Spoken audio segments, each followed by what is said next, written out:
அவுது பில்லாஹி மினஷ் ஷைத்தானிர் ரஜீம் பிஸ்மில்லாஹிர் ரஹ்மானிர் ரஹீம்.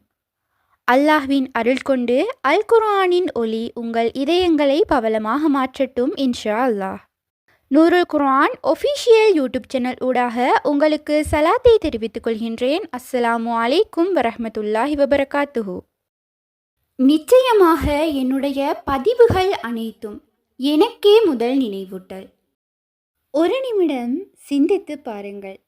உங்களுடைய வாழ்க்கையில் ஒருபோதும் தீராத நோய் இருந்தது என்றால் நீங்கள் என்ன செய்வீர்கள்?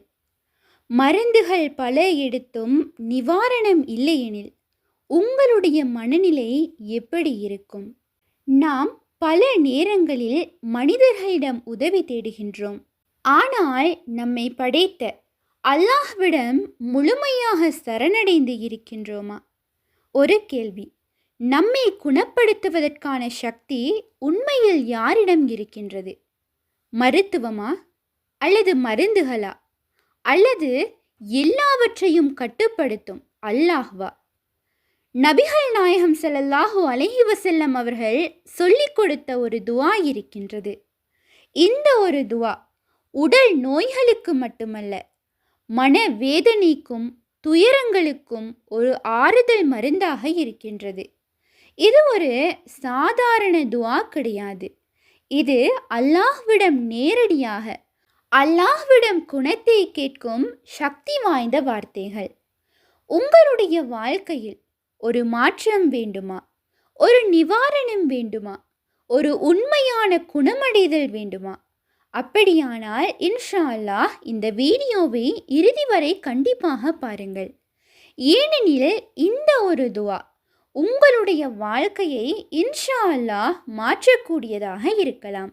அன்பார்ந்த இஸ்லாமிய உறவுகளே, நாம் இப்போது கேட்க போகும் இந்த ஒரு துஆ உண்மையாக சாதாரண வார்த்தைகள் அல்ல. இது நபி ஸல்லல்லாஹு அலைஹி வஸல்லம் அவர்கள் நேரடியாக சொல்லிக் கொடுத்த ஒரு ருக்யா துஆ. இந்த துஆவை ஓதுவதனால் கிடைக்கும் நன்மைகள் என்ன தெரியுமா? முதலாவதாக, இந்த துஆ உடல் நோய்களை குணமாக்குவதற்காக ஓதப்படுகின்றது.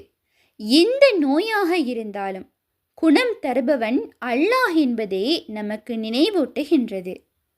இரண்டாவது, மன அழுத்தம், கவலை, துக்கம் போன்றவற்றையும் குறைக்கும். ஏனெனில் இந்த துஆவில் நாம் அல்லாஹ்வை குணப்படுத்துபவன் என்று அழைக்கின்றோம். மூன்றாவதாக, இந்த துஆ நமக்கு ஒரு பெரிய உண்மையை கற்றுத்தருகின்றது. மருந்து காரணம் மட்டும்தான், உண்மையான குணம் அல்லாஹ்விடம் தான் இருக்கின்றது. அடுத்தது, நான்காவதாக, இதை மற்றவர்களுக்காகவும் நாம் ஓதலாம். அதாவது எங்களுடைய குடும்பம், நண்பர்கள், நோயாளிகள் யாராக இருந்தாலும் அவர்களுக்காக இந்த துஆவை நாம் ஓதலாம். ஐந்தாவதாக, இந்த துஆவை நாம் ஓதும் போது நம்முடைய உள்ளத்தில் ஒரு நம்பிக்கை, அமைதி, நிம்மதி உருவாகின்றது. அன்பார்ந்த இஸ்லாமிய உறவுகளே, ஒரு விடயம் மட்டும் நினைவில் வையுங்கள். இந்த துஆ ஓதுவது மட்டும் போதாது. முழுமையான நம்பிக்கையுடன் மனதார அல்லாஹ்வை நாம் நாட வேண்டும். அப்போது தான் இந்த துஆவின் உண்மையான பலனை நாம் காண முடியும். اللهم رب الناس مذهب البأس أشفي أنت الشافي لا شافي إلا أنت شفاء لا يغادر سقما. اللهم رب الناس مذهب البأس أشفي أنت الشافي لا شافي إلا أنت شفاء لا يغادر سقما. அடுத்ததாக இந்த அழகான துஆவின் பொருளினை புரிந்து கொள்வோம். அதாவது, மனிதர்களின் இறைவனே. இங்கே நாம் அல்லாஹ்வை எல்லோரின் ரப்பாக அழைக்கின்றோம். அவன் மட்டுமே நம்மை உருவாக்கியவன், பராமரிப்பவன். அடுத்ததாக, துன்பங்களை நீக்குபவனே என்று கூறுகின்றோம். நாம் எதிர்கொள்ளும் வலி, நோய், கஷ்டம் அனைத்தையும் நீக்கக்கூடியவன் அல்லாஹ் மட்டுமே என்று கூறுகின்றோம். அடுத்ததாக, நீயே குணப்படுத்து, நீயே குணமளிப்பாயாக, நீயே குணமளிப்பவன் இது மிக மிக முக்கியமான ஒரு பகுதி. குணம் தருவது மருந்து இல்லை, அல்லாஹ் தான் சுகத்தை தருகின்றான் என்று கூறுகின்றோம். அடுத்ததாக உன் குணத்தை தவிர வேறு குணம் இல்லை என்று கூறுகின்றோம். இது நம் ஈமானின் உறுதியை காட்டுகின்றது. அல்லாஹ்வின் அனுமதி இல்லாமல் எதுவும் நடக்காது. அடுத்ததாக எந்த நோயையும் மீதமில்லாமல் நிற்கும் முழுமையான குணத்தை கேட்கின்றோம். நாம் கேட்பது சாதாரண நிவாரணம் கிடையாது, முழுமையான நிரந்தரமான ஒரு ஷிஃபாவை கேட்கின்றோம். இந்த துஆவின் ஒவ்வொரு வார்த்தையும் நம்பிக்கை, தௌஹீத் மற்றும் முழுமையான நம்பிக்கை இவைகளை நமக்கு உருவாக்குகின்றது. இந்த துஆவை மனதில் உணர்ந்து ஓதினால் அது வார்த்தையாக இருக்காது, அது ஒரு சக்தி வாய்ந்த பிரார்த்தனையாக இருக்கும். அடுத்ததாக ஒரு முக்கியமான விடயம், இந்த துஆவை எந்த முறையில் ஓத வேண்டும், எப்படி ஓத வேண்டும் என்பதை பார்க்கலாம். முதலில் இந்த துஆவுக்கு குறிப்பிட்ட எண்ணிக்கை என்று நபி ஸல்லல்லாஹு அலைஹி வஸல்லம் அவர்கள் நிர்ணயித்ததாக எந்த விதமான எண்ணிக்கையும் இல்லை. ஆனால் 3 முறை ஓதலாம், 7 முறை ஓதலாம், அல்லது 11 முறை மனமாற ஓதுவது நல்லது. முக்கியமானது எண்ணிக்கை அல்ல, நம்பிக்கை தான் முக்கியமானது.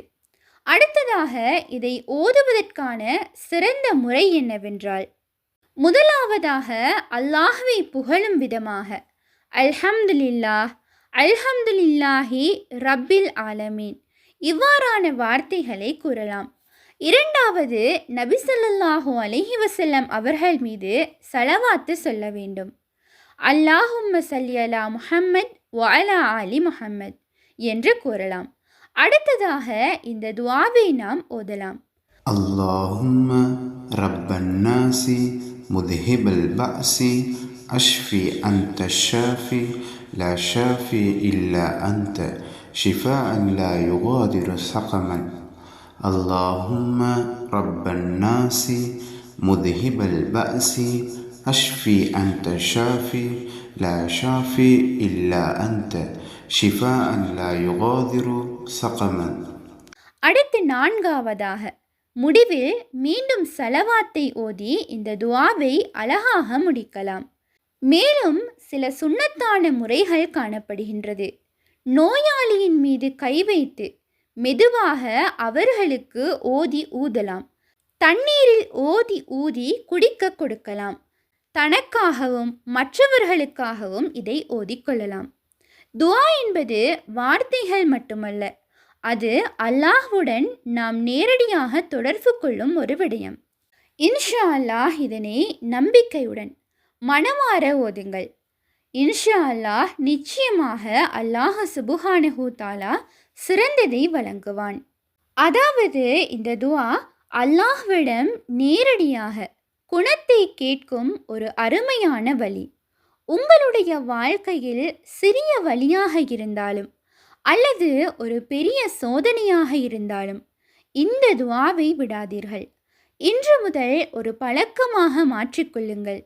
நோயில் மட்டுமல்ல, ஆரோக்கியமாக இருக்கும் நேரங்களில் கூட இந்த துஆவை ஓதுங்கள். ஏனெனில் அல்லாஹ்விடம் கேட்ட குணம் எப்போதும் முழுமையானது தான். ஒரு நிமிடம் சிந்தியுங்கள். இந்த துஆவை நீங்கள் மட்டும் தெரிந்து வைத்துக் கொள்ள வேண்டுமா? இல்லையா? இன்னும் பலருக்கும் சென்றடைய நீங்களும் உதவ வேண்டுமா? அதனால்தான் அனைவரும் பயனடையக்கூடிய வகையில் இந்த நல்ல செய்தியை பரப்புங்கள். இந்த துஆ உங்களுக்கு பயனுள்ளதாக இருந்தது என்று நீங்கள் உணர்ந்தால் இன்ஷா அல்லாஹ் நம்முடைய சேனலை சப்ஸ்கிரைப் செய்து வைத்துக்கொள்ளுங்கள். மேலும் உங்களுடைய குடும்பத்தினர்களுக்கும் நண்பர்களுக்கும் இதை அதிகமாக பகிருங்கள். ஏனெனில் ஒரு நன்மையை பகிர்வது அதே நன்மையை செய்வதற்கு சமமாகும். அல்லாஹ் நம் அனைவரையும் முழுமையான குணத்துடனும் நிம்மதியாக வாழ வைப்பானாக. ஆமீன். இன்ஷா அல்லாஹ் இந்த பதிவானது உங்களுக்கு பயனுள்ளதாக இருப்பேன். அல்ஹம்துலில்லாஹ் என்று கமெண்ட் செய்யுங்கள். மேலும் உங்களுடைய மேலான துஆக்களில் என்னையும் சேர்த்து கொள்ளுங்கள். இன்ஷா அல்லாஹ் மற்றொரு பதிவில் சந்திப்போம். உண்மையான அறிவை தேடும் வழி அல் குர்ஆனாகும். உங்கள் ஆதரவுகளுக்கு ஜிசாக்குமல்லாஹ் ஹைரன். தொடர்ந்தும் எம்முடன் பயணியுங்கள். அஸ்ஸலாமு அலைக்கும் வரஹ்மத்துல்லாஹி வபரகாத்துஹு.